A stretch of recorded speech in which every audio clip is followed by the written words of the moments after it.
Hi, my name is Anna Koppar. I am director at TP Theatre in Sweden. In the next minutes, I will together with two actors introduce you on how to conduct an interview on the decision-making process. We will take part of glimpses of the 4 steps of the method, as well as do's and don'ts. The decision-making interview will in this demonstration be on young people dropping out from school, though the methodology may be used in a wide range of contexts and situations, both professional and personal. The decision-making interview could be used, for example, in the social and health sector. It can be applied on issues such as communication difficulties, to support disadvantaged groups in daily life, in management situations between professionals or other.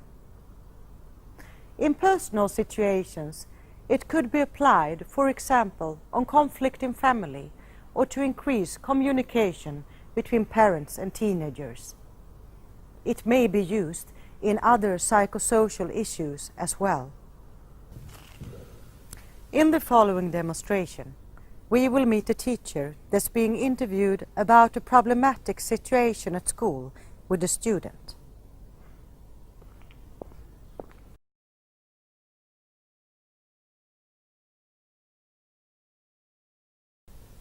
In this first step, the interviewer will ask for a description of a situation that the narrator has been a part of. Remember to, as an interviewer, keep a neutral but friendly attitude. Listen and take notes. And stop the narrative based on appropriate criteria like "that's it" and "don't." Interrupt the narrator. Judge or evaluate what's being said.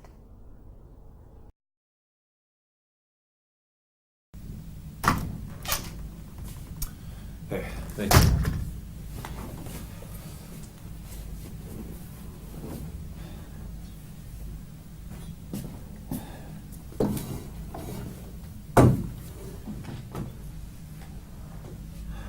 So, how have you been?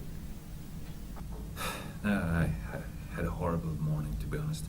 I can tell that you're upset. Yeah, I am. Would you like to talk about it? Yeah, I guess so. I don't know, I had a really stressful morning and I didn't get much sleep. I'm not really sure why, but when I got to school there was a big argument and it was absolutely the least I needed, so... So, what happened? It's a student in my class. It's a boy. His name is Andrew, and it's been disputes over and over ever since he started my class the last semester. And I don't know. His parents got divorced recently. I'm not really sure if that's got anything to do with it, but I heard it was kind of turbulent. His father left for another family, and ever since then his grade has dropped, and now he can't get along with anybody, nor in class, nor the teachers.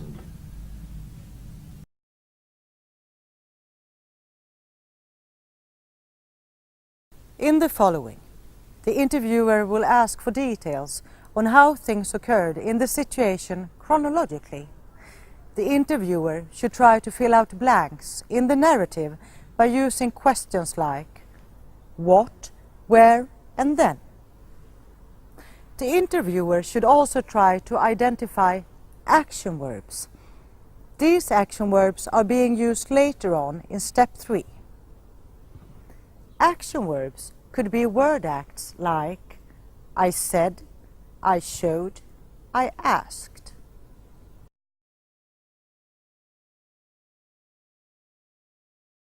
So you told me there was an argument in the classroom with the student Andrew. Yeah. Well, it's nothing new, really. It happens frequently, I guess. But this time it felt like I really lost the control of the situation. I think before I always felt that I could talk with him, that he would confide with me and telling me things like, yeah, it's a little bit rough at home and things like this. But now it was like I couldn't get through to him, and yeah, I guess I just lost it. So this has happened before, but today something was different and you felt that you couldn't get through to him. Yeah, I just didn't know what to do. I can see that you are upset about the situation, but just take a deep breath and tell me how it all started. Yeah. I don't know where to begin, but... Did it start in the classroom? Yeah, I was just about to start the class, and I was at the front desk, and Andrew was sitting in the back, as he always does. I hardly ever knows what's happening down there. But now I hear this loud discussion between him and another girl, and the girl starts to cry. So I went there to tell him to stop. I see he gets really annoyed with me, and he leaves the room, shutting the door in my face. I try to go after him, trying to talk with him, but yeah, there was just no use. So, let's talk some more about what happened. Where were you in the classroom when the argument began? I was at the front desk. We were just about to start the class, going through some homework.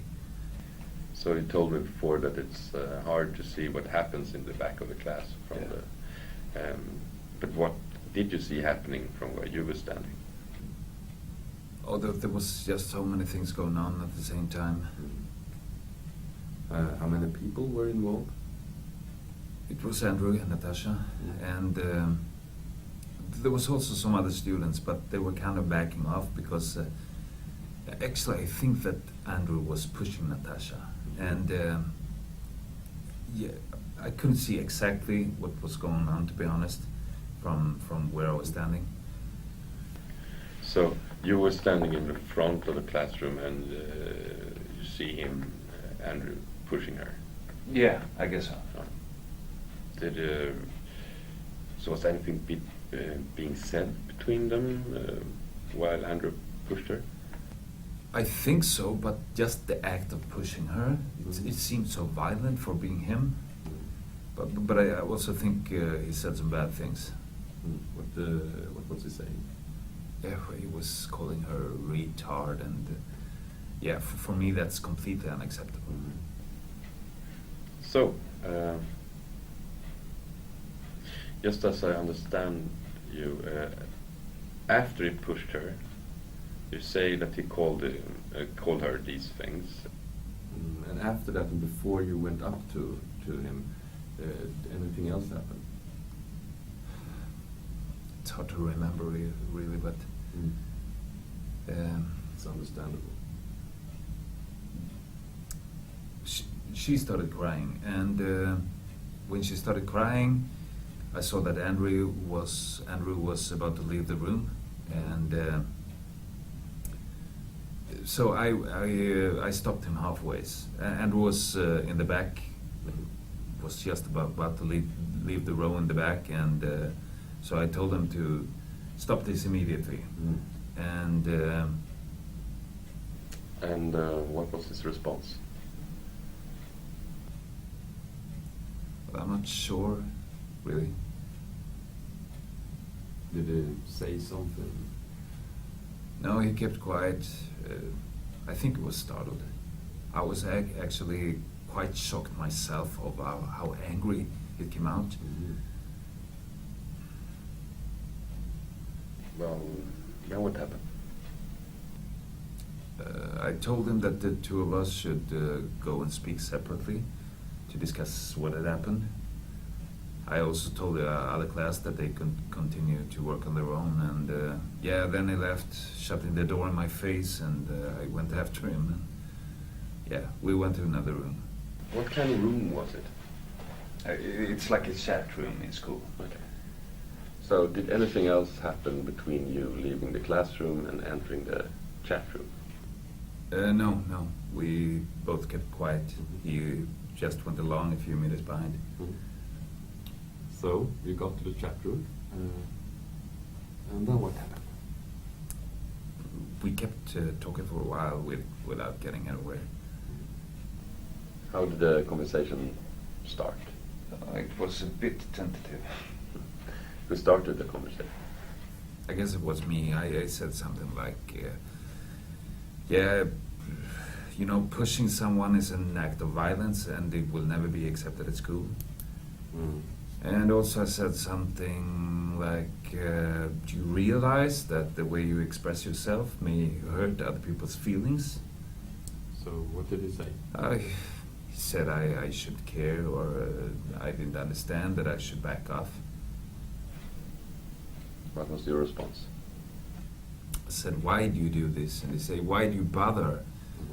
And I said, because I'm your teacher and during school time you're my responsibility. Did Andrew say anything? Yeah, well, he did, but I just had to think about what he said. So. Take your time, we're not in a hurry.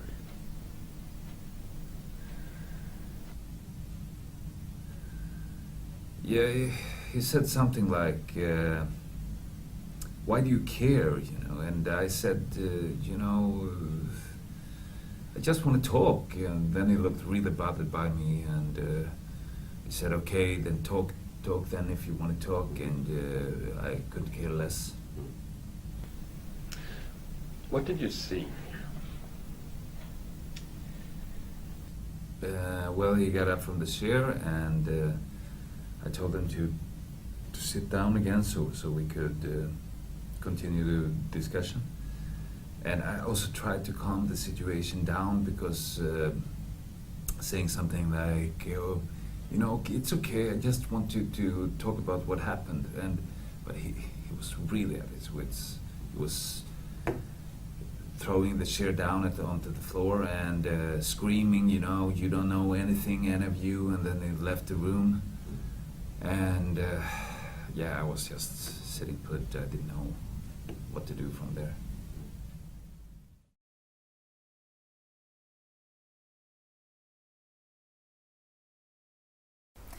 Now that the interviewer, together with the teacher, has filled out all the blanks in the narrative, they will take a look chronologically at if the teacher's actions were decided or reacted, which form the decisions had, like advice, order, and so on.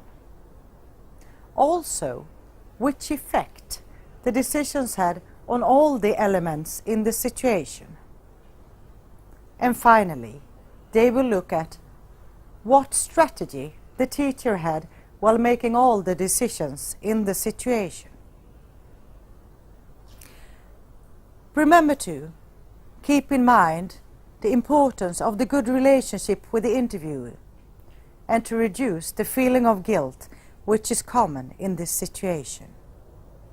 So, now let's continue to talk about your actions during the sequence in and out of the classroom as you described to me. When you first came up to Andrew and told him to stop immediately, was that a decision or a reaction? What's the difference? The difference is that decisions have an aim to achieve something, while reactions are based on immediate instinct. Okay, yeah. Well, I would say it was probably a decision, yeah, because the argument in the back was really disturbing the class. I could see that they were really bothered by it, and yeah, also Natasha was crying, so I had to do something. So when you say stop immediately, that you said was a decided action, how was that delivered?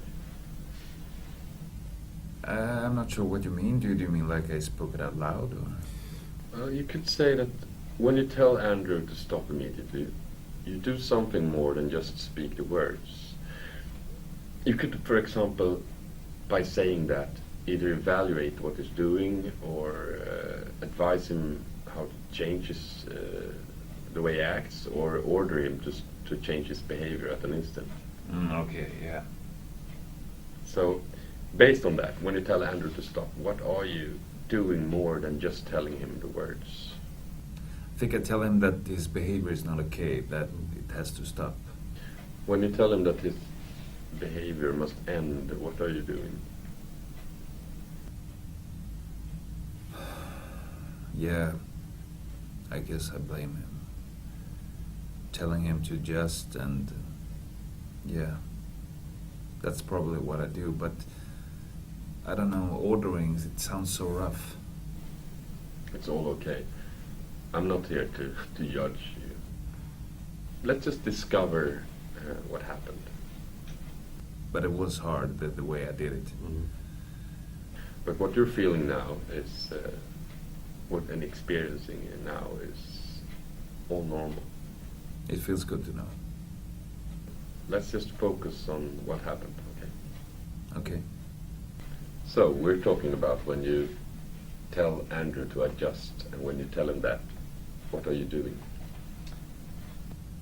Yeah, well, I guess I discipline him. Or, yeah, it goes without saying. It's probably in order. So what does it open up to in this situation? Well, he's quiet, or what do you mean? That's that he goes quiet, and what is that? He listens, or, yeah, maybe he rather obeys what I'm telling him to. Yeah. And what happens to you? Well, I'm not sure I am doing what I'm supposed to do as a teacher. I guess I solve situations. So, does the situation solve? No, I guess not. I mean, he goes quiet, maybe mumbling.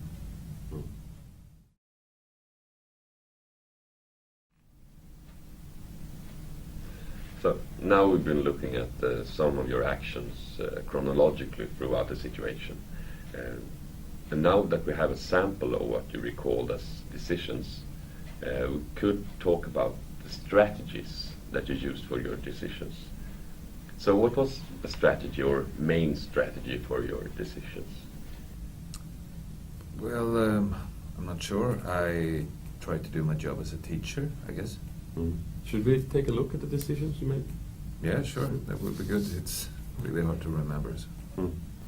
Looking at your first decision when you told Andrew to stop immediately, you said that that was to discipline him, or you said an order. In your second decision, you said that you should talk separately. So, looking at the decisions you made, what strategies did you use? Well, I guess I tried to be a responsible teacher, and but at the same time I didn't like his behavior. So I'm not really sure what you mean by strategy. Well, usually in every situation we use a strategy for our decisions, a common strategy. Let's take a look at this together. These are typical global strategies, calling for social position, beliefs, or logic, reasoning. Or the empty space here in the corner is for an alternative strategy. Okay, well, what do you mean? Well, I guess you could say that social position is when you call for the role as student and teacher and their relation to each other. And beliefs and values is when you evaluate the behavior as being negative or positive. And logic and reasoning is questioning according to knowledge. So which strategies we tend to use is based on our identity, which is formed by morals of our group belonging and also by our individual thinking. I did evaluate his behavior, and I asked him to change his behavior, of course. I also did this in my role as a teacher, but thinking about it now, what I probably mainly did was refer to my role as a teacher and him as a student. So.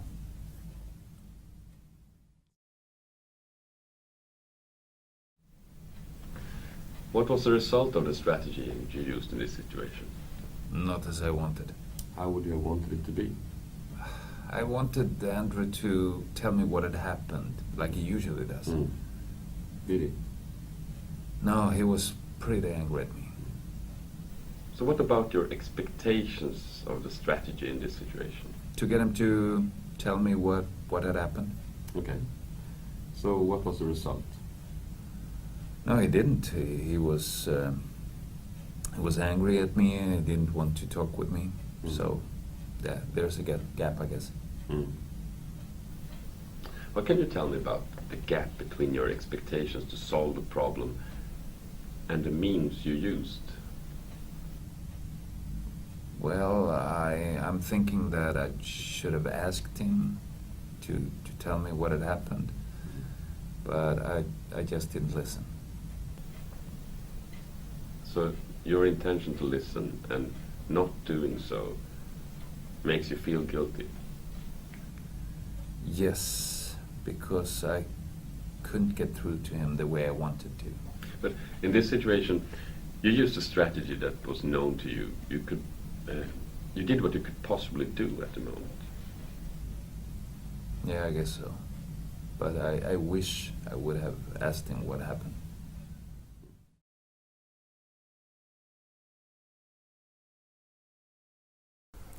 In this last step, the interviewer and teacher will focus on one decision in the situation. The interviewer will ask the teacher what he perceived or had in mind while making the decision, and also what was important and prioritized while making the decision.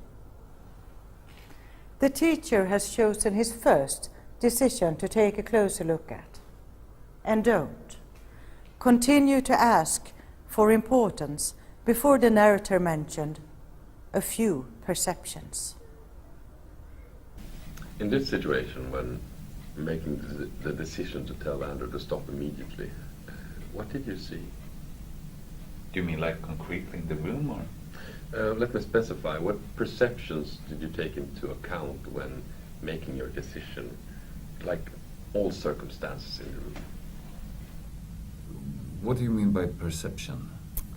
Well, perception could be what crossed your mind, what you see, hear, or smell. Okay, well, I wanted to get out of the room as soon as possible. And yeah, also I was thinking about the other students, that they wouldn't be able to concentrate. Did you see or have anything else in mind at the moment? Well, honestly, I didn't want to make a fool of myself. And also, of course, I was thinking about Natasha, that she had to put out with Andrew's attitude. Which were the most important elements that you took into account when making your decision? Well, I did want to leave the situation as soon as possible. And yeah, I felt really embarrassed bursting out in front of everybody. Anything else that stood out from what you had in mind at the moment? I wanted to get out. I felt really ashamed, and also I wanted to calm Natasha down, but I was also focused on Andrew and to talk with him. Yeah, well, I was thinking that this day I should have got off better staying home in bed. Well, what was important to you? What was prioritized when making your decision to tell Andrew to stop immediately? I think it was leaving the situation. Yeah, to get out as soon as possible, I think.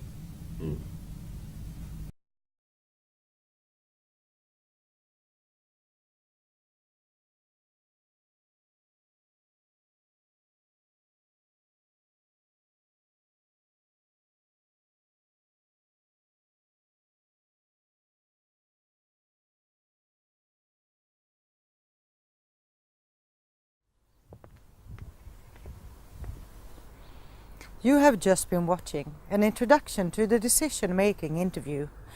We hope that the introduction has given you a brief comprehension on the method of decision-making.